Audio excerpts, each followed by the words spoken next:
Poco X3 NFC ini HP yang dulu pas rilis populer banget karena price to performance-nya mantap. Sekarang harganya surprisingly awet banget, malahan lebih mahal dari Poco X3 Pro. So, apakah yang membuat HP ini masih tahan harganya? Mari kita langsung review Poco X3 NFC di tahun 2023.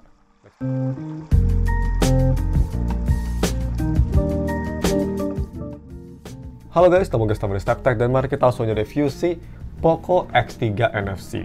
So, seperti biasa, kita bahas dulu untuk harga dan speknya. Untuk harganya ini gue beli di harga 2,3 juta. Ini tuh varian 8GB RAM dengan internal storage sebesar 128GB, access me, dan bisa kita lihat ini full set original. Masih ada casing dan yang lain-lain, dan juga dia sellernya ngasih casing bawaan. Untuk sellernya ini dia tuh penggunaan pemakaian pribadi ya, jadi bukan toko besar yang ngejual banyak HP. Jadi memang kondisi HP-nya bisa kita lihat nih, sangat mint condition banget. Anyway, untuk speknya sendiri, dia itu pakai chipset Snapdragon 732G 8nm. Terus dia punya layar 6,67 inci yang lumayan besar, Full HD, IPS LCD, 120Hz display, udah dibuat oleh Corning Gorilla Glass 5, ada NFC, USB Type-C 2.0 sayangnya, tapi udah OTG, dual speaker, masih ada headphone jack, dan juga punya baterai sebesar 5100 mAh baterai yang bisa fast charging sampai 33 watt. Seperti biasa, kalau misalnya kalian mau beli HP ini atau kalian ingin wallpaper yang ada di HP ini, gue udah taruh dua-duanya linknya di deskripsi. Alright, untuk desain dan displaynya. So, desain sendiri ini memang sama kayak Poco X3 Pro atau Poco X3 NFC. Ini Poco X3 NFC desainnya memang gue bisa bilang cukup menarik ya. Bodi belakang dia itu khas banget si kameranya, simbol kamera atasnya itu yang bentuknya kayak Nintendo controller ya, itu benar-benar khas Poco X3 series, kecuali GT yang pastinya. Dan ini gue sih lumayan suka tulisan Poco-nya, dan ini tuh kerasa eksklusif ya, pada zamannya kerasa kayak keren lah. Sampai sekarang pun ini warna shadow grey kalau nggak salah, masih kelihatan bagus. Untuk build lumayan kokoh walaupun terbuat dari plastik mostly, masih cukup berat. Dia itu beratnya ada di 223 gram, jadi menurut gue pas banget beratnya, nggak terlalu berat tapi nggak terlalu enteng banget, jadi kerasa murahan. Untuk grip sendiri ini menurut gue sangat bagus ya. Gripnya ini karena HP-nya panjang, jadi lebarnya tuh nggak lebar besar kayak di 14 Pro Max, walaupun sama-sama 6,7 inci. Jadi memang untuk one-handed usage masih lumayan comfortable untuk tangan gue yang besar. Tapi kalau misalnya tangan kalian medium atau kecil, terutama tangan cewek, ini HP-nya pastinya besar banget.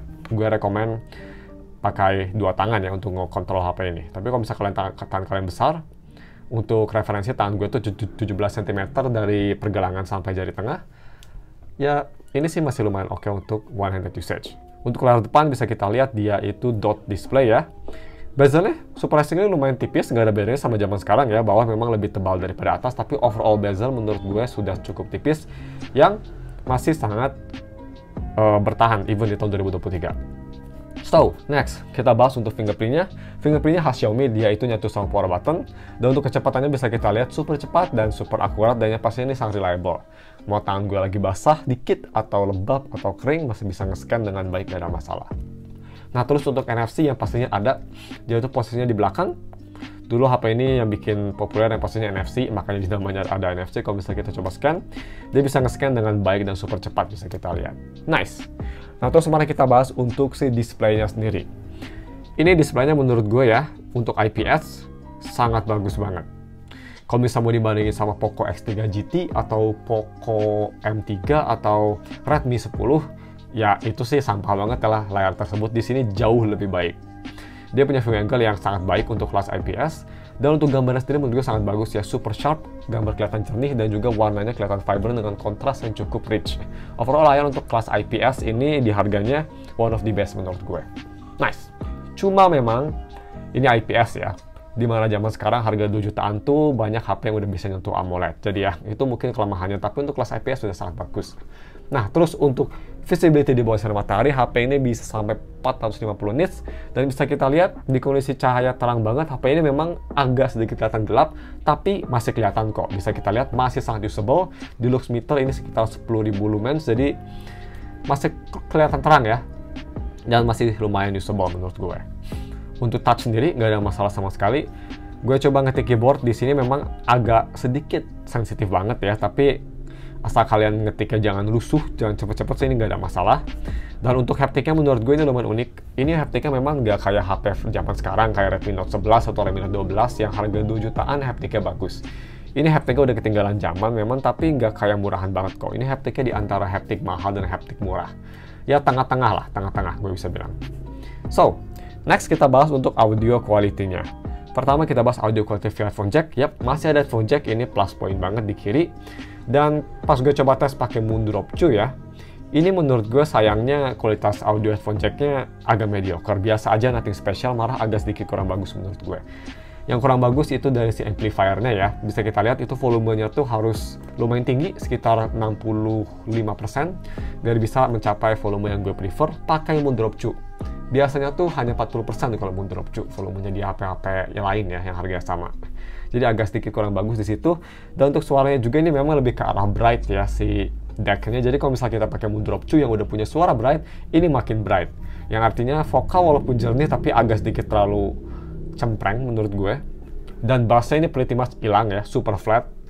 Ya overall menurut gue ini masih enak untuk didengar, tapi karena ini suaranya bright, mungkin kalian jangan di pair HP ini sama Moon Drop 2. Terlalu bright sih. Mending di pair itu sama sama headphone yang warm ya, yang punya bass besar. Jadi bisa ngebalance si deck-nya. Tapi overall masih solid, udah punya headphone jack juga, udah cukup bagus menurut gue. Dan untuk suara speakernya ini menurut gue bagus tapi gak konsisten. Jadi untuk volumenya dia aneh banget ya.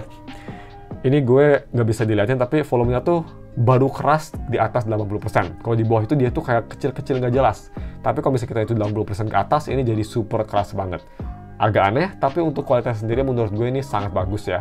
Dua speaker, dia punya suara yang lebih ke arah balance, bassnya balance banget, vokalnya masih jernih, dan range-nya lumayan bagus. So, full volumenya juga ini bisa keras, dengan distorsi yang minimum. Untuk lebih detailnya di speaker testnya, gue rekomen kalian pakai earphone dan bisa ngedengerin lebih detail bedanya. Check it out!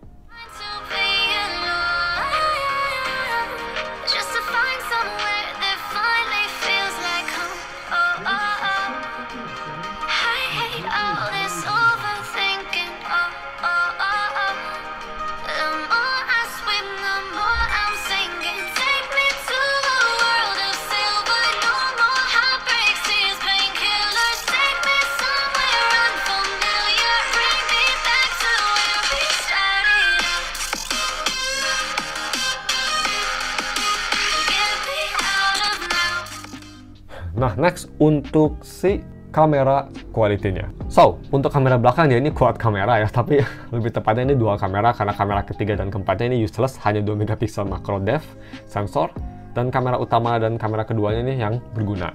Kamera utama 64 megapiksel dan kamera keduanya ini ultra wide 13 megapiksel. Lumayan versatile, kamera depan di 20 megapiksel, bisa nge-record di resolusi 1080p 30 fps aja. Nggak bisa 60 ya. So, untuk kualitas kameranya gimana? Kedua kamera menurut gue kualitasnya sangat bagus ya.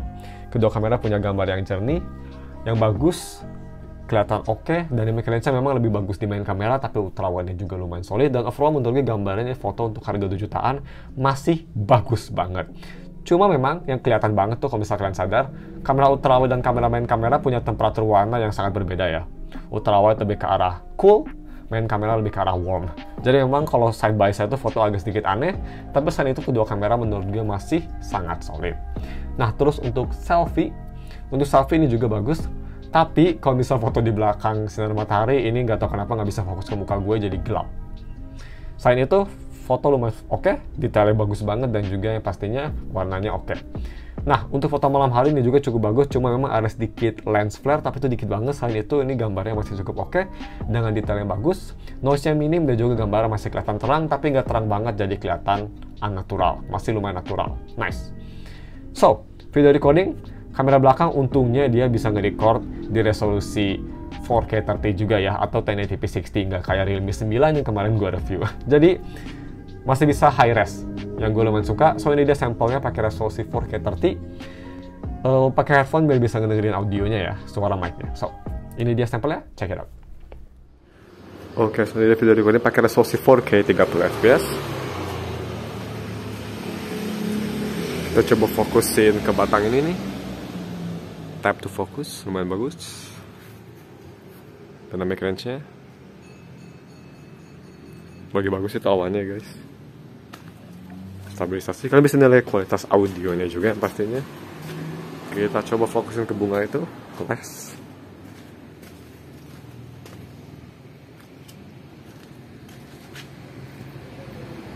So ya, fokusnya cepet banget ya kalau manual. Alright, moving on ke gaming performance-nya. Pas pertama rilis memang ini game performance-nya untuk main game berat kayak Genshin not so good ya, biasa aja. Tapi yang gue salut tuh dulu dia punya thermal performance yang lumayan solid, dan di zaman 2023 sekalipun gue tes main game Honkai Star Rail, dia settingan low FPS 60, ini gaming performance-nya masih lumayan solid. Memang FPS gak bisa mencapai 60 FPS, yaitu sekitar kira-kira maksimum 45 FPS lah. Kalau misal kalian lagi free roam atau lagi open world, kalau misal lagi main game atau misal lagi combat itu sekitar 25 FPS. Tapi at least dia performance-nya sangat solid dengan stutter yang pretty much sangat minimum, dan yang gue suka dia thermal throttling-nya sangat lama, dan kalau misalnya thermal throttle juga performance-nya nggak beda jauh turunnya. So yeah, that's great. Terus untuk rhythm game, untuk main Bandori ini nggak ada masalah untungnya. Nggak ada masalah di speaker, dia audionya nggak ada delay, dan touch-nya juga menurut gue lumayan responsif kalau misal main di lagu yang tinggi. Yang pastinya nggak seresponsif kayak Google atau Apple ya, tapi playable lah, masih cukup enak. Oke, so untuk si UI experience-nya. Pertama kita ngomongin OS dulu. Untuk OS ini surprisingly masih disupport ya. Dia di MIUI 14 berbasis Android 12 yang di security-nya bulan Maret 2023. Gue nge-record video ini di Juli 2023, jadi masih lumayan up to date lah ya. Cuma kayaknya ini memang versi terakhirnya Poco X3 NFC. Kalau misalnya gue salah mungkin bisa komen di bawah. Gue nggak tahu apakah HP ini bisa support MIUI 15 atau enggak, tapi gampang ya kalau misalnya support, kalian tinggal install ROM aja. That's the beauty of Android. So ya, kita ngomongin untuk day-to-day performance-nya. HP ini menurut gue day-to-day performance-nya nggak beda jauh sama pas pertama rilis ya. Dipakai multitasking, launching aplikasi itu lumayan cepat. Terus navigasi OS walaupun nggak secepat flagship, tapi it's plenty enjoyable, you know. Terus overall pakai HP ini menurut gue masih sangat smooth dan sangat oke. Ngingetin gue sama Xiaomi 12 Lite ya, cuma memang agak sedikit lebih smooth di HP tersebut. Overall masih enak dipakai, ditambah lagi dengan layarnya yang jernih, terus yang besar juga layarnya, speakernya yang bagus. Ini sih untuk day-to-day usage menurut gue sangat enak banget. Masih nggak kayak HP tua lah ya, walaupun umurnya udah 4 tahun, ini nggak kayak HP tua sih, kayak HP yang baru rilis menurut gue. Jadi gue ngerti kenapa ini HP memang tahan banget ya, karena solid banget sih di semua hal. Nah, terus untuk si signal test ya, kita coba signal test Wi-Fi.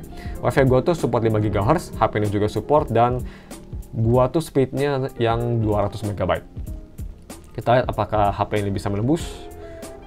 Damn, bisa kita lihat nembus 200 MB ya. Jadi memang ini salah satu kelebihan dari HP ini juga. Dan semua HP bisa kayak gini loh.